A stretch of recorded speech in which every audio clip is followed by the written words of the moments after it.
Hey everyone, welcome to the video. This one we're looking at some of my early interests for tonight's 10-game NBA slate for tonight on Draftkings. Because like always, this can change throughout the day because of injury news or just who's in, who's out, and whatnot. But as of right now, these are some guys on my radar. But before we continue, if you guys could leave a like, if you're new to the channel, please hit that subscribe button. Really helps me out. Really appreciate it. You also follow me on Twitter at ChrisPennell16. If you're interested in the spreadsheets I build every single night for the NBA season, links in the description below for my Patreon. I also made a Discord, so I guess it's integrates with Patreon. So I did make a Discord, so there's a group chat if you want to get in that as well. And yeah, without further ado, I say we get right into the slate. So my spend up, so you can always play James Harden, you can always play LeBron, but I'm looking at Luka Doncic again at 11,400. The guy is just an animal, and that's really all there is to it.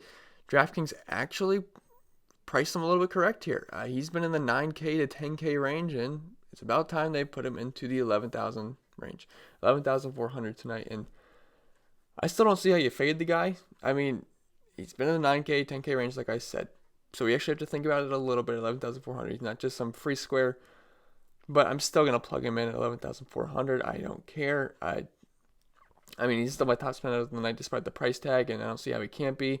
He's a triple-double machine. He's already got 7 on this season, league high. I mean, he's played 14 games. He has 7 triple-doubles. 50% of the games he's played this season are triple-doubles.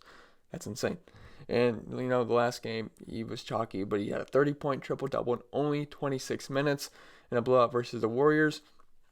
I can't even imagine what he would have done if he played like 35, 36 minutes. It would have been crazy. But yeah, Cleveland, he's going up against Cleveland. They've been a pretty below average defensive team. That's putting it nicely. They're awful against the 3 through 5 positions, so small forwards, power forwards, centers. But they're also 18th versus point guards and shooting guards, so it's also a favorable matchup for the guards as well. He should have no problem smashing here on the year. He's got a 35% usage rate, and he has a slate high 1.73 points per minute on the season.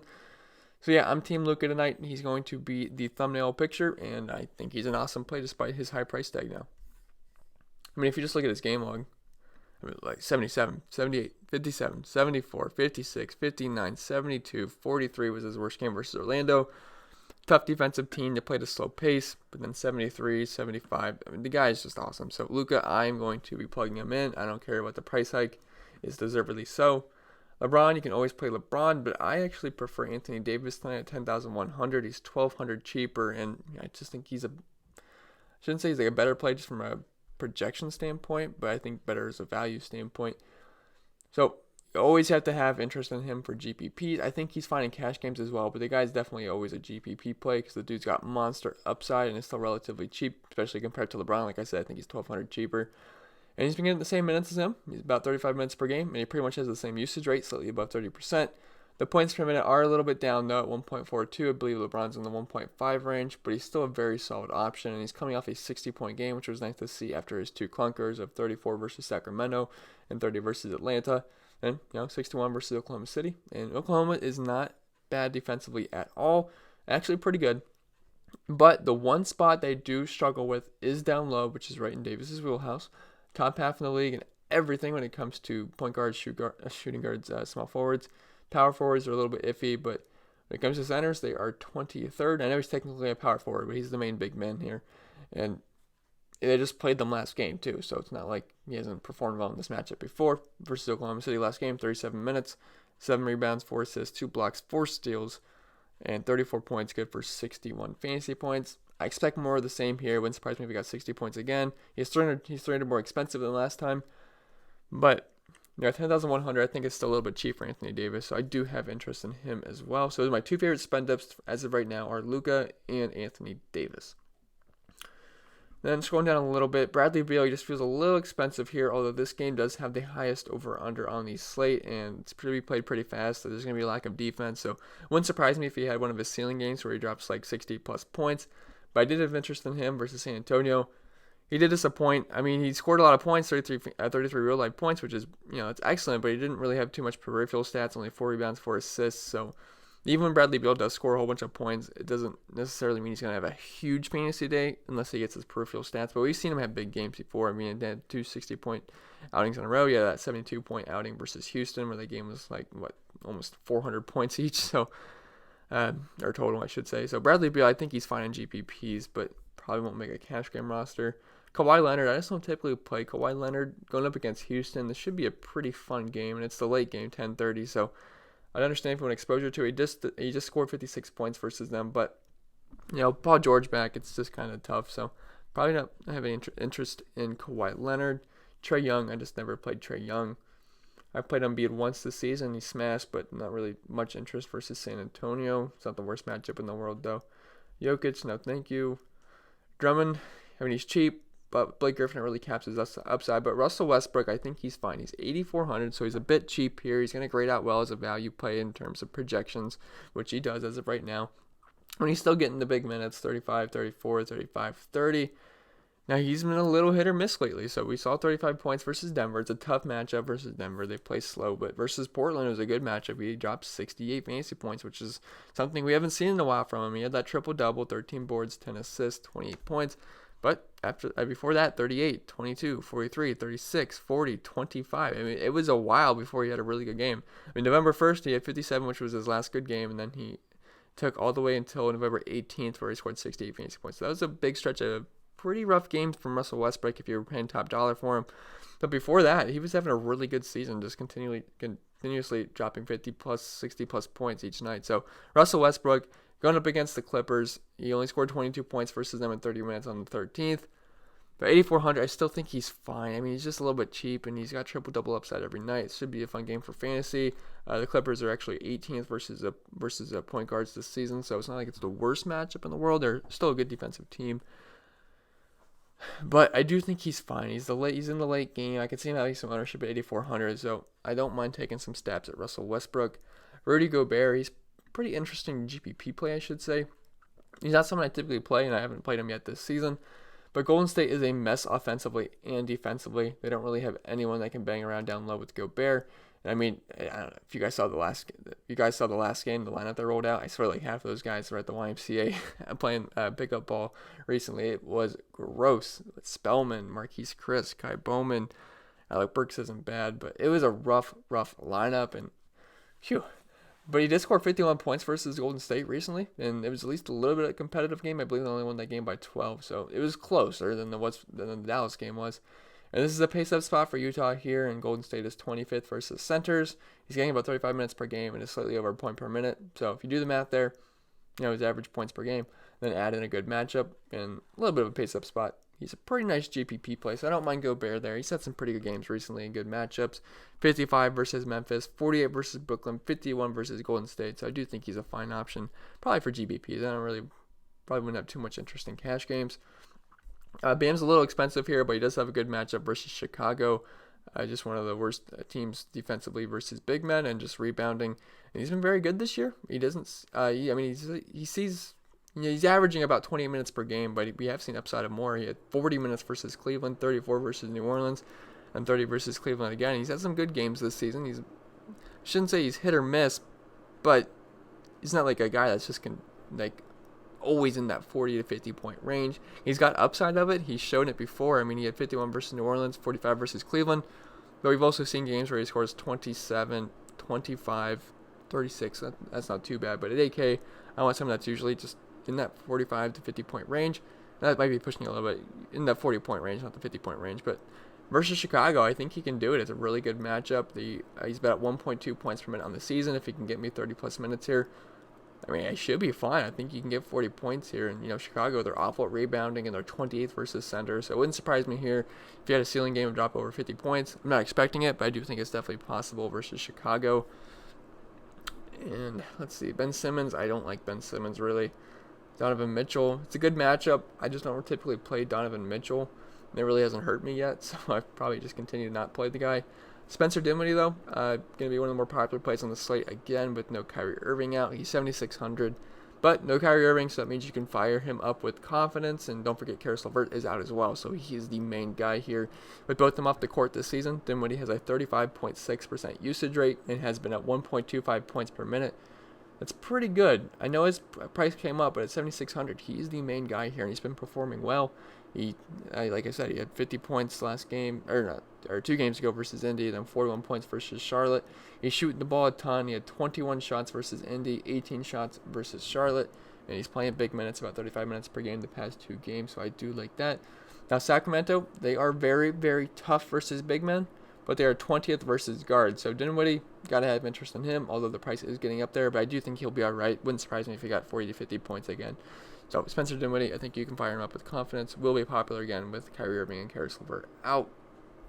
Buddy Hield, someone we have to monitor some injury news with. So Joseph and Bogdan are questionable, and Ariza is out. And so if they are all out, he's going to have to shoulder the load here potentially. And he has a 34% usage rate with them off the court this year. I think he could have a pretty good game. We saw a big game from him from Boston where he had 38 minutes, 57 fantasy points. I believe that was his best game all season. Had to be. But typically he's usually in the 30-point range. So, but if all those guys are out, I know he's pricey a little bit, 7,400, but it's a good matchup versus Brooklyn. They play pretty fast, not the best defensive team in the world, and he would have a monster usage rate. So Buddy Hield, I think he'd be interesting as long as everyone is out. But we have to see, you have to monitor the injury news there. And then really, there's not much I like here. Kristaps Porzingis, he's not someone typically I play, but I guess he'd be interesting in GPPs. Devontae Graham, I like that Charlotte Washington game, so I'll talk about them in a little bit, but I think he's a little too expensive there. Thomas Bryant, oops. Spit on my laptop. Thomas Bryant, I think he's okay. I haven't played him yet this year. He just doesn't usually have huge games, but I think he's okay here, and I like this game for fantasy. Like I said, we got a 233-point total, which is highest on the slate. Washington plays fast, and they don't really play defense either, so this leads to big totals typically.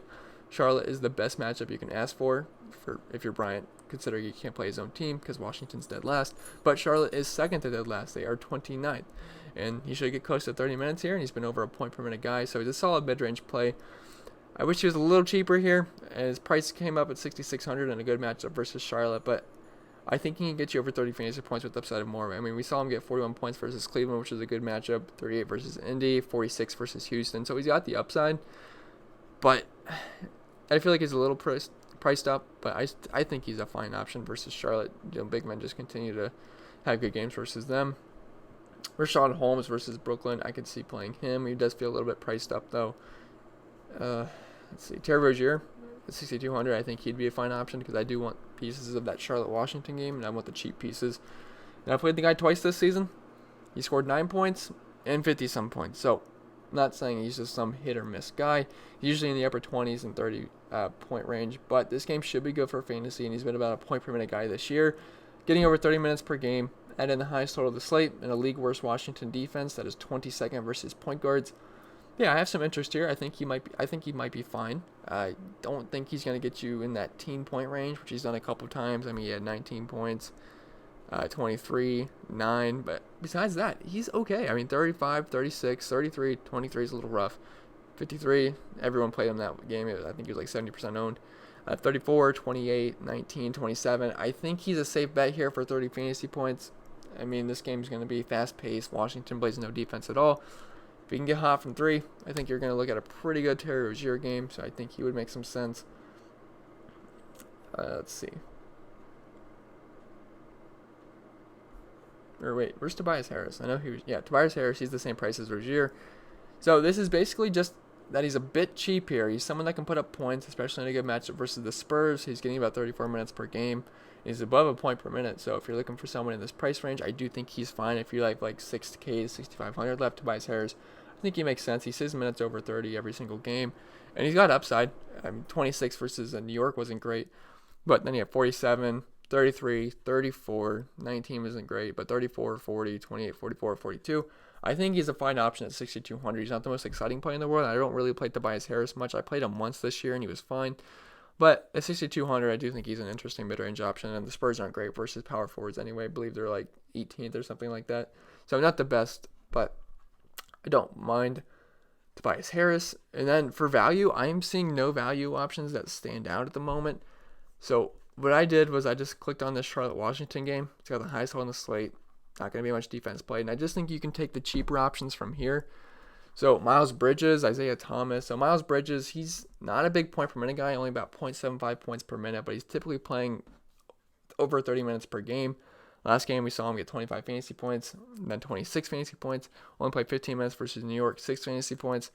25 minutes versus Detroit, 12 fantasy points. So he's a little hit or miss here. 34, 18, 28, 34, 23, 13. he's a riskier play, but versus Washington, they don't play any defense, like I said, and I think this game should be pretty decent for fantasy options. So if you're looking for some mid-range plays or some cheaper plays, I do think Miles Bridges is a fine option, and so are the rest of these guys in this game. You could always play Isaiah Thomas. Rui would make sense. Charlotte is just really bad down low versus power forwards and centers. Obviously, Thomas Bryant's the center, but I think Rui's fine. I mean, he's had some decent games, although he's had some bad games as well. Orlando was his worst game, but that's a really tough matchup, and they play really slow. But he's had some decent games. He's had a couple games over 30 points. I do think he's a fine option. Not someone I plug in cash games probably, but I do think he's an interesting GPP option. Cody Zeller. So the problem is he's trending in the wrong direction here. So earlier in the year, we're getting 28 minutes, 27, 34, 28, 25. Most recently, 16 and 15. That's scary, and he did suck in a good matchup versus Brooklyn. He had 15 fantasy points, but it was in 15 minutes, so he's about a point per minute guy. I'm not sure how many minutes he's going to see in this matchup, but I do think he can be about a point per minute tonight. Very good matchup versus Washington. This is as good as it gets. They are 30th versus centers. We'll see. If he plays at least 20-some minutes, I think he can get you over 30 fantasy points. He's only 4,900. He's going to grade out as a good value play in projections. I mean, he's a little risky here. We don't know what the minutes are going to be like, but I do think Cody Zeller would be a fine value option, but be careful. PJ Washington. All these guys are just fine value plays. They're all pretty cheap, and like I said, we got a high total here. Troy Brown would be somewhat interesting. Nicolas Batum at 4,100. I guess he would be fine. Not great by any means, but he has seen about 25, 26 minutes per game the past 3 games. 26 fantasy points, 19 fantasy points, 13 fantasy points. Not great, but again, Washington is awful defensively. I could see him having a decent game. Other than that, I probably wouldn't have any interest in much else. Obviously, more value plays will probably open up throughout the day, just depending on injury news, so make sure you keep your eyes out on that. But as of right now, these are just some of the plays that are standing out to me. Luka is my number 1 play of the slate. I am plugging him in no matter what, and I will tell you guys that right now, no matter what happens. So, anyway, guys, I'm going to leave you guys with that. If this video was helpful, remember to leave a like. If you're new to the channel, hit that subscribe button. Really helps me out. Really appreciate it. Follow me on Twitter at ChrisPennell16, and I'll see you guys in the next video.